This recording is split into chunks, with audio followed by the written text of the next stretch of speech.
Dans cette vidéo, on va voir comment tu peux écouter beaucoup plus efficacement en cours, retenir beaucoup plus de choses de ce qui a été dit en cours, retenir plus mathématiquement ce qui s'est passé, d'avoir des meilleures intuitions sur ce qui a été dit.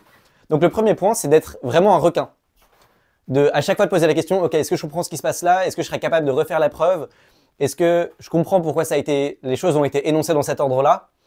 Est-ce que je comprends pourquoi la préposition a été énoncée avant le lemme? Est-ce que je comprends où le lemme intervient? Ou alors, quels sont les points clés de la preuve? Est-ce que je me souviens de ce qui a été dit au cours d'avant? De faire ce travail, de revenir en arrière, faire des liens entre les différents points du cours. C'est hyper important de le faire en continu, de le faire à chaque fois, de toujours poser la question, ok, pourquoi est-ce que ça a été énoncé? D'être vraiment à l'affût et d'être sûr qu'il n'y a pas un blocage, d'être sûr qu'il n'y a pas un élément où tu t'es dit, bon ça je suis pas sûr de comprendre, mais bon, on va passer à la suite du cours. C'est facile de faire ça en cours, parce que le cours il avance, peu importe que tu aies compris ou non, donc c'est facile de se concentrer sur ce qui a été, sur ce qui se passe à nouveau. Mais s'il y a un élément que tu comprends pas, essaye de le fixer. C'est un truc sur lequel tu n'es pas sûr, fais genre point d'interrogation, y a-t-il une application de... Enfin, je sais pas, tu te poses la question que tu veux, mais tu l'écris sur ta feuille. Comme ça, tu peux te reposer cette question dans les moments de flottement où le prof efface le tableau, typiquement. Où la prof efface le tableau. Sois à l'affût, revisite ce qui a été dit en cours. C'est hyper important de faire ce travail-là de dégrossissement. Quand tu revisites les propositions, quand tu revisites les lemmes, tu finis par synthétiser les lemmes qui sont très longs, la preuve est assez longue, en des choses qui sont assez simples à comprendre. Tu commences à comprendre vraiment ce qui fait que le lemme marche.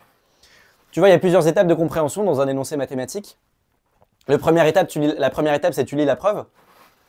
La deuxième étape, c'est tu comprends ligne à ligne pourquoi ça marche. Et ensuite, avec du recul, la troisième étape, c'est tu comprends conceptuellement pourquoi la preuve marche. C'est-à-dire que tu comprends conceptuellement ce qui fait que ça marche. Tu as des exemples clés où tu vois comment l'énoncé de la preuve fonctionne. Tu comprends vraiment ce qui fait que l'énoncé marche. Et tu as réussi à la réduire avec un truc, à des petites intuitions, une preuve assez longue. Donc typiquement, quand tu parles, ça vient avec le temps, mais quand tu parles à des gens d'une preuve sur laquelle ils ont bien digéré, ils vont dire « Ah non, mais fondamentalement, ce qui fait que ça marche, c'est ça. » Et ensuite, ils vont t'expliquer « Bah oui, c'est pour ça que ça marche, parce que regarde, dans tel cas-là, ça marche pas. » Donc avec le temps, tu arrives à digérer des preuves qui sont assez longues à juste un point clé. La raison pour laquelle cela est vrai, c'est que fondamentalement, il y a ça. Et quand tu fais ce travail-là, tu arrives à synthétiser les choses en blocs mathématiques. C'est exactement la même chose avec les joueurs d'échecs. Il y a un joueur français, Maxime Vachier-Lagrave. On sait qu'il y a plusieurs parties où les parties se sont déroulées avec plein de coups. Je ne sais pas, il y a eu 20-25 coups. Et pourtant, il a utilisé seulement 5 minutes sur son horloge. L'idée étant qu'il a mémorisé la partie. Et donc, sur des parties de 1h30, il a juste utilisé 5 minutes parce qu'il avait tout mémorisé.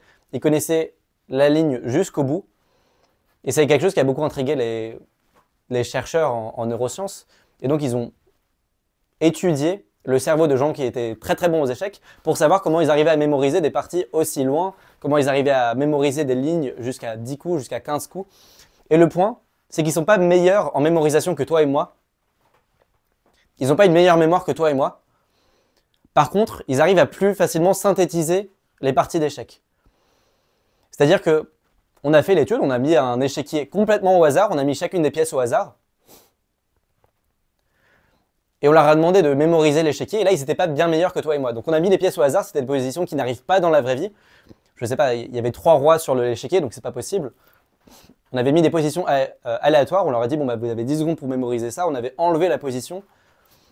Et ensuite, on leur avait dit, bon, bah, essayez de mettre le plus de pièces que vous pouvez. Et là, ils n'étaient pas bien meilleurs que toi et moi. Ils étaient un petit peu meilleurs, mais pas bien meilleurs que quelqu'un de lambda. Par contre, quand il s'agissait de mémoriser des parties qui pouvaient arriver, enfin des positions qui pouvaient arriver en partie réelle, quand il s'agissait de mémoriser des positions qui étaient classiques, qui étaient standards, qui avaient déjà eu lieu dans des championnats, bah là, ils étaient beaucoup plus forts.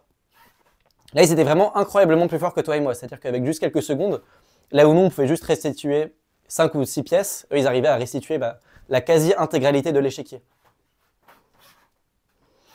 Et la raison est la suivante, c'est que avec l'expérience des échecs, ils ont appris à regrouper des positions d'échecs en des points clés. Là où toi et moi, on va juste voir, ok, bon bah, il y a un pion, puis il y a un cavalier. Eux, ils vont direct comprendre, ok, bon bah, ça c'est le genre de position qui arrive dans tel gambit. Là, je vois très bien, il a fait un grand roc, et ensuite il a perdu un pion, ou alors il a cette structure de pion qui arrive de manière classique dans l'ouverture, telle ouverture. Enfin, il arrive à packager toute l'information qui est énorme, qui est contenue dans l'échiquier, en des énoncés qui lui parlent en termes d'échecs, qui lui sont intuitifs. Ah bah bien sûr, là je vois que son roi est exposé. Il a une position classique que tu as quand tu joues de manière agressive. Tu arrives à catégoriser l'échiquier de manière de manière qui te parle un peu plus. Et c'est ça qui est important en mathématiques. Et c'est là où la plupart des gens butent, c'est que la plupart des gens n'essayent pas de se familiariser avec les mathématiques et ne vont pas ce travail de dégrossissement mathématique. Et c'est impossible de retenir quelque chose que tu comprends pas. C'est impossible de retenir un truc du cours alors que tu sais pas à quoi le cours sert. Si tu n'as pas fait ce travail de comprendre, de dégrossissement des preuves du cours, ça te paraît comme un énorme truc indigeste et tu peux que être submergé par juste la taille de ce qu'il faut apprendre. Alors que si tu fais le travail de essayer de te rappeler la preuve du lemme une fois, deux fois, trois fois, mettre le lemme dans le lien avec les autres preuves du cours, bah forcément ça va créer une unité mathématique, ça va faire que tu vas comprendre conceptuellement ce qui fait que la preuve marche. Ah bah en fait on a juste besoin de ça pour que le lemme marche, c'est ça qui fait que le lemme marche. Tu vas réduire des preuves assez longues à juste des petites intuitions et ça va être bien plus facile de retenir le cours. Donc fais ça, sois agressif en cours. À chaque fois, pose-toi la question de est-ce que je comprends ça, est-ce que je comprends ci, est-ce que je peux réciter la preuve du tout début du cours, pourquoi est-ce que les choses ont été énoncées dans cet ordre, pourquoi est-ce que dans la proposition on utilise le lemme ou est-ce qu'on ne l'utilise pas. Si tu arrives à faire cette synthèse générale, à essayer de toujours chercher du sens, toujours être à l'affût et t'assurer que tu comprends pourquoi les choses sont énoncées, pas juste comprendre la preuve ligne à ligne, mais comprendre le but de la preuve, pourquoi elle est subtile, pourquoi elle est intéressante, bah, tu vas aller beaucoup plus loin, tu vas retenir beaucoup plus de choses et le cours sera plus agréable de manière générale. Donc fais ça, sois vraiment un shark quand tu es en cours, sois vraiment à l'affût de n'importe quelle chose parce que bah, ça arrive très vite le moment où tu acceptes quelque chose que tu comprends pas, tu fais bon, ça je comprends pas mais je passe à la suite. Puis ensuite, il y a quelque chose d'autre qui est un peu subtil et tu dis bon, je comprends pas ça, mais je pense que pour comprendre ça, fallait que je comprenne le truc que j'avais déjà compris. Et alors là, tu fais la technique classique du mec qui va tout oublier du cours. Tu prends en photo le tableau. Tu dis bon bah, je verrai ça quand je serai chez moi. Mais mec, personne dans l'histoire des mathématiques n'a revu un tableau qu'il a pris en photo.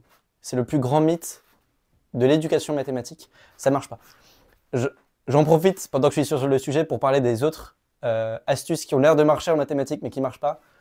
Le fait d'avoir une tablette, le fait de noter avec un ordinateur, ça a l'air hyper productif. Oh, c'est trop bien avec ma tablette, je peux écrire le graphe du sinus et c'est un graphe du sinus parfait, mais mec, on s'en fout. On s'en fout de ton graphe parfait. Là, en ce moment, je lis un livre mathématique où l'auteur a fait exprès de demander à un enfant de 3 ans de faire tous les dessins du livre de mathématiques. Parce que l'important, c'est pas la précision, c'est ce que tu essayes de capturer par un dessin. Un dessin, il n'a pas besoin d'être parfait. Il a juste besoin de capturer un truc non trivial sur ce qui a été énoncé en cours. Donc le livre que je lis, dans le livre que je lis, l'auteur essaye de rendre cette idée que les dessins ne sont pas faits pour être parfaits et du coup il a demandé à un enfant de 3 ans de dessiner chaque dessin. Il devait lui dire, bon bah essaye de dessiner cette courbe, il y a un axe, notre X sur l'axe du bas, notre Y sur l'axe du haut.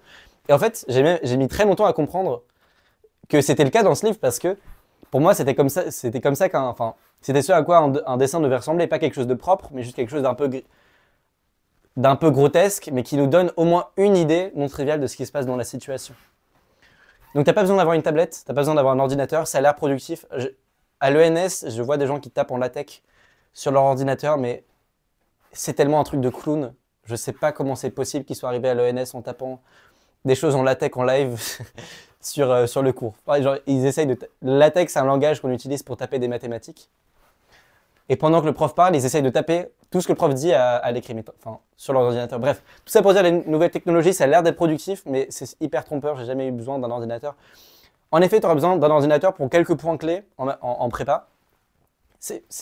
À chaque fois que j'avais besoin d'un ordinateur, j'ai juste emprunté l'ordinateur de mes parents parce que c'est juste des nécessités qui sont ponctuelles. C'est pas un truc régulier où tu as besoin de ton ordinateur à chaque fois pour être en cours. Enfin, je sais pas, mais en fait, le problème de l'ordinateur, c'est que tu as l'impression que c'est productif alors que ça ne l'est pas.